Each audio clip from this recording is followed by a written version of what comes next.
묵은 땅을 기경하라 라는 제목으로 오후 시간 하나님 말씀 함께 나누실 때 하나님의 풍성한 은혜가 우리 안에 있기를 소망합니다. 오늘도 우리 귀한 섬김으로 맛있는 점심 식사를 나누었습니다. 섬겨주신 우리 모든 분들께 감사한 마음을 담아서 우리 박수 한번 격려합니다. 감사합니다. 벌써 9월 첫 주입니다. 2024년도 시작한 지가 얼마 안 된 것 같은데 이제 9, 10, 11, 12 이제 몇 달만 하면 올해가 벌써 끝이 나고 또 우리는 좋든 싫든 또 한 해, 또 한 살을 더 나이를 먹는 대로 또 가고 있죠. 하나님께서 올해도 우리 교회 안에 은혜를 계속해서 부어주시고 또 올해를 마무리하는 이제 마지막 이제 네 달도 하나님께서 함께 해주실 줄 믿습니다. 여러분들 늘 건강하시고 올해 하나님이 주시는 기쁨과 즐거움이 여러분들의 삶과 가정에 충만하시기를 축복합니다. 우리 옆에 있는 분들에게 이렇게 인사할까요? 9월 한 달도 승리합시다. 이렇게 인사합니다. 9월 한 달도 승리합시다. 축복합니다. 9월달 늘 승리하시길 바랍니다. 여러분, 오늘 우리는 계속해서 호세아서 말씀으로 오후 시간 함께 은혜를 나누고 있습니다. 오늘 하나님께서 이스라엘 백성들에게 오늘은 너희 묵은 땅을 기경하라 라고 명령하는 것으로 시작합니다. 1절에 보니까 이렇게 돼 있죠. 너희 묵은 땅을 기경하라. 묵은 땅을 기경하라. 여러분, 저는 묵은 땅을 기경해 본 적이 없습니다. 한 번도 해본 적이 없어요. 아마 안 해보신 분들, 나도 안 해봤는데 모른 척 해야지 뭐 이런 분도 계실 거예요. 아마 해본 분도 계시고 안 해본 분도 계실 거예요. 저는 그래서 묵은 땅이 무슨 땅인지를 잘 모릅니다. 묵은 땅이 뭔고, 그리고 또 그냥 씨 뿌려놓으면 알아서 크겠지 싶지 그걸 기경하고 그걸 잘 몰랐습니다. 근데 성경에 보니까 그런 얘기가 많이 있어서 한번 알아보니까 이 기경하는 것이 참 중요하다는 것을 배웠습니다. 여러분, 농촌에서 농사를 짓는 사람들의 말에 의하면요, 농사를 잘 짓기 위해서는 몇 가지 기본 조건이 있어야 한답니다. 그 첫 번째가 바로 뭘까요? 땅이 좋아야 하는. 땅이 좋아야 암만 농사를 잘 짓고 뭐가 잘 맞아도 첫 번째가 뭐라고요? 땅이 좋아요. 그렇게 얘기를 한다더라고요. 제가 어디서 찾아본 겁니다. 농사 잘 짓는 그 방법 중에 1번은 결국에는 좋은 땅을 가지고 있어야 된다는 거예요. 두 번째는 종자가 좋아야 된답니다. 씨를 뿌릴 때 그 종자가 좋아야 되죠. 그 다음 세 번째가 정성 어린 그 농부의 수고가 있어야 되고, 마지막으로 아무리 수고해도 적당한 물과 바람과 햇빛이 안 비춰주면 결국에는 안 된다는 거예요. 그러니까 이 모든 조건들이 다 충족할 때 좋은 열매를 맺게 된다는 것이죠. 소망하기는 우리 교회 많은 성도님들이 포도도 키우고 또 이런 크고 작은 농사하시는 분들이 있는데 이 조건들이 잘 맞아서 올해 이제 곧 수확의 계절인데요. 좋은 것들을 많이 수확하여 저에게도 좀 나눠주시기를 간절히 소망합니다. 잘 되시기를 축복합니다. 정말로. 자, 그런데 여러분, 이 중에 정말 중요한 것이 땅이라고 하지요. 그래서 묵은 땅을 개간해야 또 잡초를 모두 제거하고 공기가 잘 통하는 부드러운 흙이 되도록 갈아주어야 종자가 잘 자랄 수 있다고 합니다. 그래서 과거에 얘기를 들어보니 농사꾼 중에서도 밭갈이를 잘하는 농사꾼을 제일로 쳐줬다고 합니다. 상농이라고 하더라고요. 상농. 그리고 중농이 있고 하농이 있습니다. 그 상농이 하는 일이 농사 시작하기 전에 밭갈이를 잘 해놓는 농부인데 그 상농을 가장 높이 쳤고 가장 이렇게 돈도 많이 주고 그랬다고 합니다. 그래서 밭갈이가 얼마나 중요한지를 얘기해 주는 것이죠. 근데 성경에 보니까요, 정말로 밭갈이가 중요한 것이 오늘 본문에도 이 밭을 제대로 갈지 않으면 거기에 아무리 내가 땀을 흘리고 노력을 해도 선한 것들이 나오지 않는다는 것을 말해 줍니다. 13절에 볼까요? 같이 한번 13절 읽어봅시다. 시작. 너희는 먹었나니 이는 내가 내 길과 내 용사의 많음을 의뢰하였음이라. 아멘. 좋은 밭을 만들지 않고 나쁜 밭인 상태에서 열심히 밭을 갈았는데 성경에 보니까 뭐라 하냐면요, 악을 밭가라 이렇게 되어 있습니다. 이 말은 아까운 데서 농사를 지어 이런 뜻입니다. 그랬더니 죄를 거두고 거짓 열매를 먹게 되었다는 겁니다. 밭을 잘 갈아서 좋은 밭에서 좋은 열매를 키우려고 시작했는데 알고 봤더니 밭 자체가 너무 나빠서 여기서는 아무리 열심히 해도 죄를 거두어들이고 거짓 열매를 먹게 된다는 겁니다. 여러분, 우리가 뭔가를 거두어 드리죠. 수확물을 거두어 드립니다. 좋은 것 거두어서 그 좋은 것을 내 사랑하는 자녀에게 나누고 이웃에게도 나누고 목사님께도 좀 주고 또 연약한 성도에게도 좀 주고 뭐 그러려고 우리가 거두는 거 아니에요. 그런데 거두는데 뭐를 거뒀다고요? 죄만 거두어 드렸다는 겁니다. 내가 열심히 뭔가 했는데 거두어 드린 것이 죄투성이라는 거예요. 즉 쓸모가 아무데도 없는 거라는 겁니다.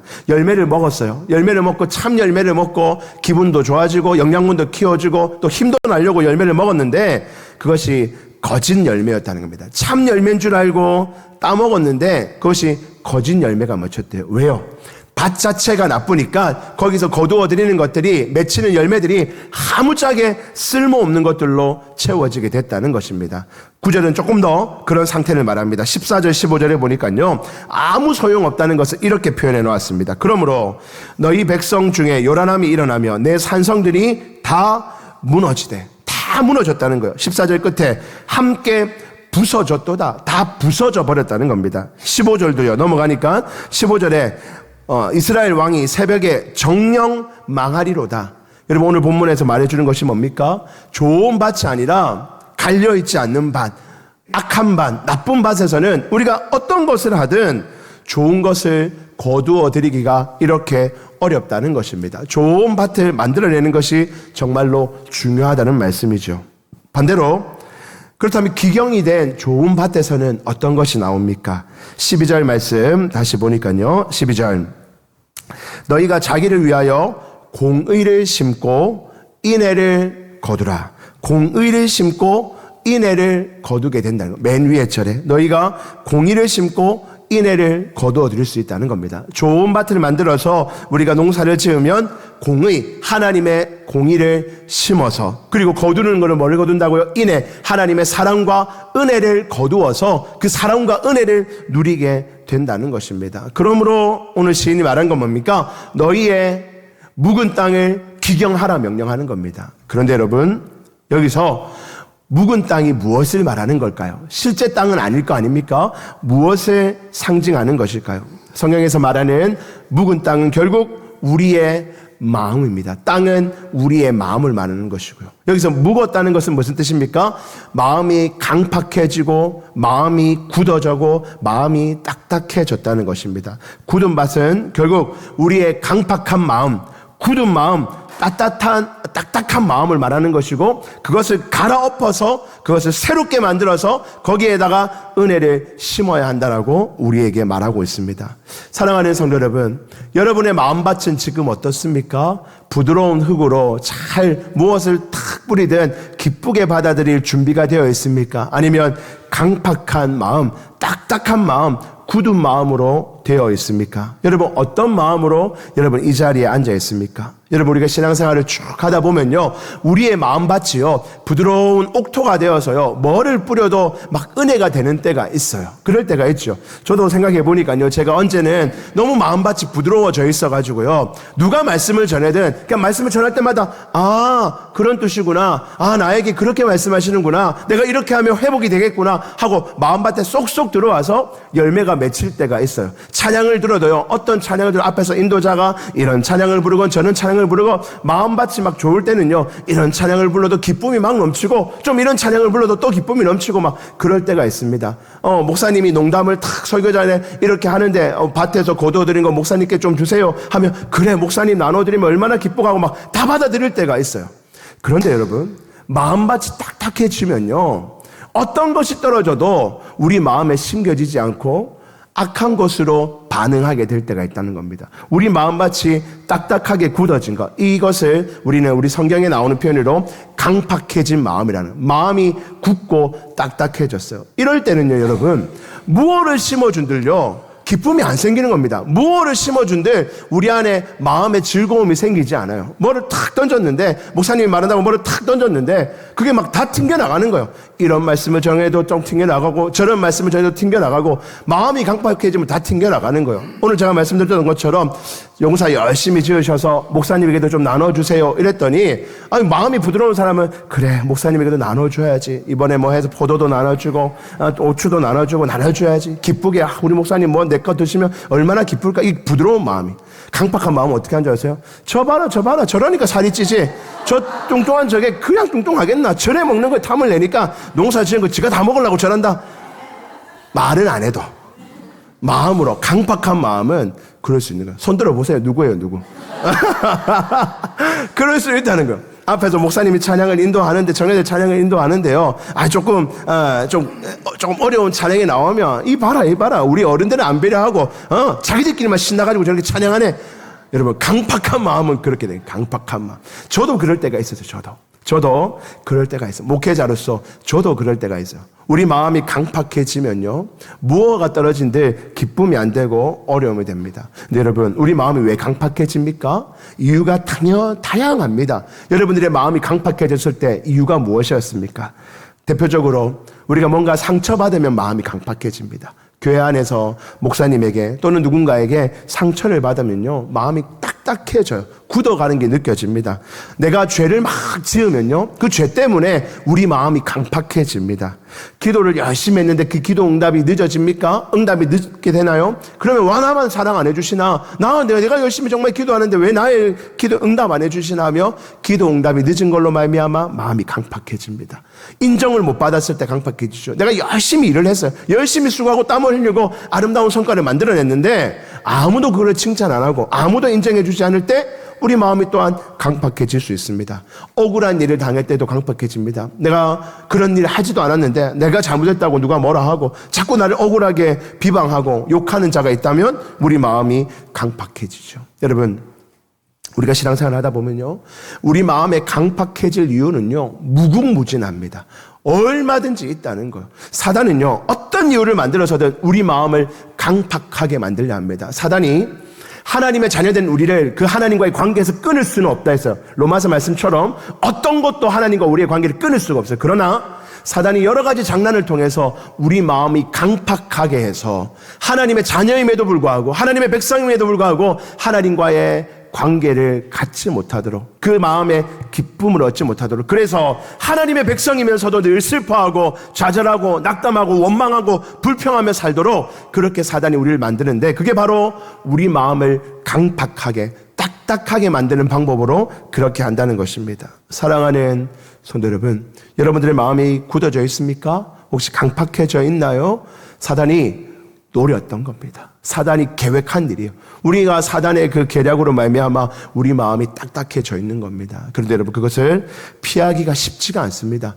아무리 경건한 자도 아무리 성품이 좋은 자도 아무리 믿음이 좋은 자도 사단이 마음 먹고 우리 마음을 강팍하게 만드는 데는 방법이 없어요. 여러분 때로는 우리 성도님들 가운데 저분 저런 사람이 아니었는데 저분 정말 참 좋은 사람인데 요즘에 보니까 참 은혜가 떨어진 것 같아. 저분 마음이 왜 이렇게 좀 딱딱해진 것 같아. 여러분 그 사람이라고 별 수 있을까요? 지난 몇십 년 아무 문제 없이 잘한 것처럼 보였지만 최근에 막 어려움이 생겼다면 얼마든지 그 사람의 마음도 강팍해질 수가 있는 것입니다. 그러므로 여러분 우리는요 강팍해질 수밖에 없는 그런 연약한 존재이지만 그런 우리에게 하나님이 말씀하십니다. 괜찮아. 강팍해질 수 있지. 그러니 지금이라도 내 마음을 기경하라고 말씀해 주십니다. 내 마음이 강팍해졌어. 이제 포기했다. 끝났다. 은혜의 때가 끝났나 보다. 이제 끝이야. 그렇게 하지 말고 강팍해진 거 그거 당연한 거고 누구나 다 일어날 수 있는 일인데 네 마음을 지금이라도 기경하면 된다라고 우리에게 말씀해 주시는 것입니다. 사랑하는 성도 여러분, 여러분들의 마음이 강팍해졌다면 오늘 이 말씀에 순종하여 여러분들의 마음밭을 기경하시는 여러분들 되기를 주의 이름으로 축복합니다. 자, 그러면 기경한다는 건 어떻게 해야 기경이 될까요? 12절 말씀을 다시 보시니까요. 12절에 중간에 보니까 지금이 곧 여호와를 찾을 때니 기경하라 말씀하시면서 그 기경하는 방법이 뭐라고요? 여호와를 찾는 거예요. 다른 방법이 없어요. 여러분 우리 마음이 강팍해지는 이유는 다양했습니다. 상처 때문에, 죄 때문에, 기도 응답이 늦어서, 인정받지 못해서, 억울한 일 당해서 다양한 이유들이 우리 마음을 강팍하게 하지만 그 강팍해진 우리 마음, 딱딱해진 우리 마음을 기경하는 방법은 딱 하나입니다. 여호와 하나님을 찾는 거예요. 우리 마음이 딱딱해졌을 때 어디 여행 훌쩍 떠나고 오면 우리 마음이 부드러워집니까? 우리가 마음이 강박해졌을 때 내 좋아하는 사람하고 좀 재밌게 놀면 우리 마음이 다시 은혜의 밭으로 가볍게 되나요? 아니에요. 잠시 우리 마음은 즐거울지 모르나 영적으로 딱딱해진 우리 마음을 기경하는 방법은 단 하나, 여호와를 찾는 거예요. 하나님을 찾는 겁니다. 아니, 목사님 마음이 딱딱해졌는데 하나님 찾으면 뭐합니까? 그러니까 찾는 거예요. 그러니까 의지적으로 애써 나오는 겁니다. 은혜가 안 되는 것 같고 말씀이 귀에 안 들어오는 것 같고 기도해도 입이 안 열리는데 어떻게 합니까? 그래도 나오는 거예요. 그래도 하나님 앞에 찾아와서 하나님, 예배가 안 드려집니다. 기도가 안 됩니다. 찬양의 기쁨이 없습니다. 마음의 평강이 안 생깁니다. 예배드리고자 하는 마음의 열정이 사라졌습니다. 그래도 나오는 거예요. 그래도 나와서 하나님을 찾는 겁니다. 그러면 하나님께서 하나님의 특별한 방법으로 저와 여러분들의 마음을 기경해 주실 줄 믿습니다. 하나님을 찾으시길 바랍니다. 나오셔서요, 안 돼도 그냥 찬양 부르시는 거예요. 잘 몰라도 박수를 뜨겁게 치는 겁니다. 기도하자 하면, 주여 외치자 하면 그냥 한번 외쳐보는 겁니다. 통곡하고 하나님 앞에 기도하고 금식하고 하나님을 찾아 나가는 겁니다. 하나님, 제 마음이 딱딱해졌습니다. 하나님이 내 마음을 부드럽게 해주십시오. 하나님의 말씀이 내 마음밭에 착 심겨질 수 있도록 내 마음을 부드럽게 해달라고 날마다 하나님 앞에 나와서 엎드릴 수 있는 여러분들 되기를 소망합니다. 그것이 바로 여러분들의 마음밭을 기경하는 것입니다. 그런데 여러분, 그 기경을 언제 해야 할까요? 오늘 보면 다시 12절, 아까 조금 전에 봤던 부분을 보니까요, 지금이 곧 여호와를 찾을 때니. 언제라고요? 지금이 곧. 다른 때가 아니고 지금 해야 된다는, 지금 할 일이라는 겁니다. 우리의 마음이 딱딱해진 것을 기경하는 것은요, 다를 때 하는 게 아니라 지금 해야 돼요. 미루어서는 절대 안 되는 겁니다. 여러분들의 마음이 딱딱해졌다고 여겨진다면 지금 당장, 주님, 제가 지금까지 하나님을 찾았던 것보다 더 찾겠어요. 더 새벽 예배도 나와보고 수요일 예배도 나와보고 더 하나님 찾기 위해서 책도 읽어보고 말씀도 읽어보고 기도의 자리도 한번 나가보겠습니다. 하나님, 제가 하나님을 찾겠습니다 하고 지금 나서시기를 소망합니다. 잠언 20장 4절에 보면 게으른 자는 가을에 밭 갈지 아니하나니 그러므로 거둘 때에는 구걸할지라도 얻지 못하리라. 게을러서 나중에 하면 되지, 마음이 한 왼쪽 다 굳었지만 오른쪽 조금 남았으니까 나중에 하면 되지. 여러분들 간이 한쪽이 의사가 굳어가고 있다. 당신 간이 지금 딱딱해지고 있는데 요 조금 남았으니까 놔두지요, 뭐 의사쌤. 그렇게 하는 사람 있습니까? 우리 심장이 한쪽이 굳어가고 있는데 뭐 심장 조금 남았으니까 그 남은 거 가지고 대충 살면 되겠지요. 여러분, 그렇게 안 하잖아요. 우리의 영혼도 마찬가지입니다. 여러분들의 심령이 딱딱해짐을 느끼면 지금 당장 주님 앞에 나와 하나님을 간절히 찾으시길 바랍니다. 게으르지 마시고요, 하나님을 찾으시는 여러분들 되기를 소망합니다. 그렇게 여호와를 찾으면 하나님이 우리 마음을 부드럽게 해주십니다. 어떻게 하시는가? 에스겔 36장 26절 우리 같이 한번 읽어봅시다. 시작. 또 새 영을 너희 속에 두고 굳은 마음을 제거하고 부드러운 마음을 줄 것이며. 아멘. 여러분, 너희 마음에 새 마음을 너에게 주신대요. 우리가 하나님을 간절히 구하고 하나님 앞에 나와 엎드리면요, 딱딱해져 있던 제 마음에 하나님이 새 마음을 주실 거예요. 나는 안 될 것 같은데, 이미 굳어버린 거 어떻게 라고 생각될지 모르나 하나님이 새 마음을 여러분들에게 주셔서 굳은 마음은 제거해 버리시고 부드러운 마음을 우리에게 허락해 주실 것입니다. 여러분, 그런 기대를 가지고 날마다 하나님 앞에 나와 엎드릴 수 있는 우리 모든 성도들 되기를 소망합니다. 부드러운 마음을 가지시길 바랍니다. 여러분, 부드러운 마음을 가지면요, 얼마나 행복하겠어요. 여러분, 딱딱한 마음을 가지고 세상을 산다는 것은요, 너무 힘든 일이에요. 불쌍한 삶입니다. 저도 이 주변에 보면요, 저분 참 마음이 딱딱하신 분이네. 참 별거 아닌데 저렇게 딱딱하게 반응하는 거 보니 마음이 참 많이 딱딱해져 있는 분이구나 하는 생각이 듭니다. 물론 딱딱한 마음을 가진 사람은 주변에 있는 사람들이 힘들게 합니다. 그런데 가장 힘든 거는 자기 자신이에요. 자기 자신이 마음이 딱딱하니까요, 기쁨이 없어요. 가족들과의 관계에서도 내 마음이 딱딱하니까요, 남편이, 아내가, 자녀가 한마디 하는 것도 마음이 딱딱하니까 맞고 탁 튕겨나가서 상대방에게 또 탁 가는 거예요. 부드러운 마음을 가진 자는요, 그냥 부드럽게 받아들입니다. 이해하고, 그럴 수 있지 하고 또 내가 한번 받아주고 또 상대방과 또 그렇게 해서 교제하고. 여러분, 가장 힘든 사람은 자기 자신입니다. 여러분들의 마음이 딱딱해져 있다면 지금 당장 하나님 앞에 나와 하나님, 오늘 에스겔 말씀처럼 나 안에 새 마음을 주시고 굳은 마음을 제거하고 부드러운 마음을 주셔서 어떤 사람을 만나든 어떤 예배를 드리고 어떤 상황에 있든 내가 하나님의 은혜를 경험하며 기쁜 삶을 살아갈 수 있도록 기도하시는 여러분들 되기를 주의 이름으로 축복합니다. 마지막 정리하겠습니다. 그러면 하나님이 어떤 은혜를 주시는 줄 압니까? 2절 후반절에 끝에 보니까 하나님이 이런 은혜를 주시는 거예요. 12절 후반절 끝에 보니까 같이 한번 읽어봅시다. 초록 색깔 시작. 마침내 여호와께서 오사 공의를 빛처럼 너희에게 내리시리라. 아멘. 마침내 너희의 마음이 부드러워지면 마침내 여호와께서 너희에게 오사 공의의 빛처럼 너희에게 내리시리라. 하나님의 공의의 은혜가, 은혜의 단비가 우리에게 흘러내리게 될 줄 믿습니다. 마침내 우리의 마음의 밭이 부드러워지면 마침내 은혜가 흘러넘치게 되는 겁니다. 여러분, 여러분들의 마음밭이 바뀌면요, 그 자체로 은혜가 시작된 것입니다. 우리 마음밭이 딱딱해졌을 때는 은혜 될 게 하나도 없어요. 다 불만이고 다 싫고 다 짜증나는 하루하루 일상일 겁니다. 그러나 우리 마음밭이 부드러워지고 나면 마침내 그때부터 하나님이 주시는 은혜를 경험하고 누리게 될 겁니다. 가정에도 기쁨이 넘치고 직장에서도 은혜가 넘치고 언제나 하나님이 주시는 그 평안과 기쁨 안에서 하루하루를 살 수 있을 것입니다. 신명기 말씀 28장 12절 말씀에 보니까 마침내 하나님이 주시는 은혜가 이런 은혜입니다. 같이 한번 읽습니다. 여러분에게 주시는 은혜인 줄 믿고 같이 읽습니다. 시작.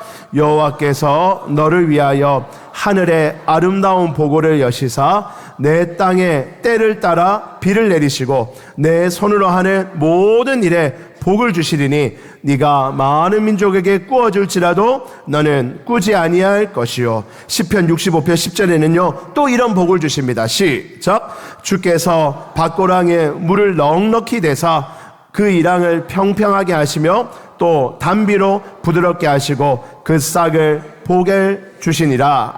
아멘. 여러분, 하나님 앞에서 우리가 간절히 구했더니 그래야 우리 마음에 딱딱한 것들이 제거되고 부드러운 마음이 생겼더니 그 마음밭에 하나님이 은혜의 단비를 마침내 내리셔서 하늘의 아름다운 보고를 여시고 때를 따라 비를 내리시고 네 손이 하는 모든 일에 복을 주시고 많은 민족에게 꿀지라도 꾸지 않은 자가 되게 하시겠다. 하나님이 우리에게 주시는 약속의 말씀입니다. 여러분들의 마음밭이 중요하다는 것입니다. 말씀을 정리합니다. 사랑하는 성도 여러분, 여러분들의 따뜻한 마음밭을 기경하는 이번 한 주가 되시기를 주님 이름으로 축복합니다. 그냥 집에 있는다고 기경이 안 돼요. 드라마 막 보면 기경이 됩니까? 드라마 보면서 막 부드러워져라, 내 마음 부드러워져라 돼요? 맛집 찾아다니면서 맛있는 거 막 먹으면 내 마음 부드러워져라 안 돼요, 안 돼요. 먹고 나면 강팍해져요. 보고 나면 강팍해집니다. 하나님 앞에 나와서 기도하고 하나님 내 마음을 부드럽게 해주세요. 내 마음밭이 넓어지게 해주세요. 그래서 딱딱한 내 남편, 내 부인, 내가 부드러운 내 밭에 내가 심고 내 마음에 안 드는 내 형제, 자매, 내 자녀들, 우리 직장 동료들 내가 부드럽게 돼서 그들을 품어내서 그들에게 이 부드러움을 전할 수 있는 자가 되게 해주세요. 그렇게 하나님 앞에 간구할 때 하나님께서 마침내 이런 은혜를 주실 것입니다. 이번 한 주가 그렇게 여러분들의 마음밭이 부드러워져서 하나님의 은혜를 경험하는 복된 한 주가 되기를 주의 이름으로 축복합니다.